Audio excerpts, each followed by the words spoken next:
Get this, 2 pay raises in 1 year for state workers, one this January, another in June, yet President Obama plans on freezing the pay of federal employees for the next 2 years. State authorities in Rhode Island happily announced that this plan is in place to go and ready to go.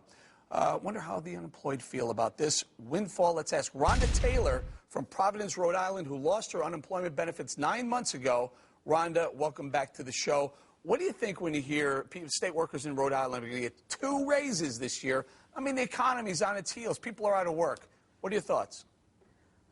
Well, my thoughts are is it's frustrating to hear anybody getting a raise, but I understand the plight that this deal was struck a long time ago. They took 8 furlough days in 1 year, and they took 4 more in the other year. I don't blame anybody for having a job and wanting better for themselves. My problem is Washington Rhonda, is not doing their job. But Rhonda, unemployment benefits are going to run out or have run out. I mean, it's one pool of money. If state employees are going to get pay raises, that means that's less money for people who may need a job or need benefits. I agree with you. There is less money. But why are we punishing all the working class people? Why aren't we calling Washington and saying, what are you doing out there?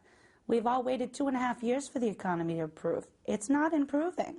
What are they doing? They're having a war, and the people, the businesses, private businesses didn't have that option. Where's your anger? Rhonda, why aren't you mad? You should be ticked off like no way's business. You should be saying, what, you want to raise? You want to know who I'm ticked off at? I'm ticked off at the Republicans. I'm ticked off that they are having a war, and they are failing to see who they're hurting in the process. The Republicans are blocking everything. They're using the filibuster like it's their war hero, and it's sickening. What are they blocking, Rhonda? What are they?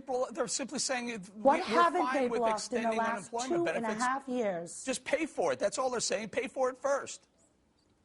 Even the bills that were paid for, they blocked.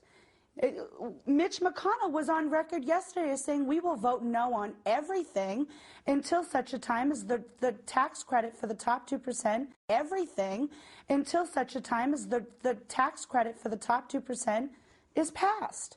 That's blackmail. Rhonda, I'm going to bring it out to the panel.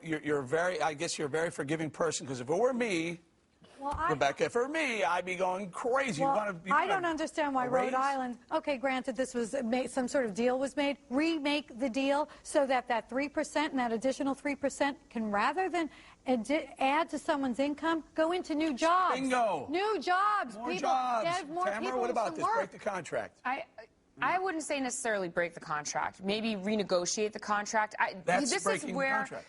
True, and I'm the lawyer, but at the same time, this is where I'm really upset with the unions as a Democrat. I think that the unions are being so greedy. If you look at somebody like Cory Booker, who went to the drawing board with the police union in New York and said, what can we do? And then he said, you know what, you guys, 147 police officers, get out of here. 167, actually. 67, sorry. It happened to Artie.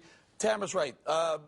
It's the unions, but that's the contract. And there are lawyers who say you can never break a contract because that was done in good faith. And these union contracts are like airtight. I mean, you get the best and the brightest are around those tables negotiating those contracts. Eric, you're the money guy. Is there an argument that if these people get more money, they then spend more money, it goes back into the marketplace, they put new decks on their house, they go to Home Depot. When things are good, when unemployment's 5%, but when unemployment's 9.5%, tomorrow morning we're going to find out if it went up, went down.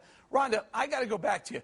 Federal employees all in make double what the private sector makes for the same job. That means there could be 2 private sector jobs for every federal employee, for every federal job. Don't you want them to cut that down, drop those salaries and benefits so you can find a job?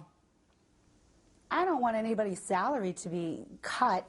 People are struggling as it is. What I want is equality. The government is supposed to step in and make it equal for not only the corporations, but the people of this country. Equality, Rhonda. Equality. The same job, federal, private, 123,000 on the federal level, private, 61 grand. That's not equality. It pays to work for the government. It shouldn't. Well, I don't think that's in all cases. I don't think that when you go apply for food stamps that your social worker is making that much money. I think she's doing 3 jobs for every one, and they are truly being taken advantage of.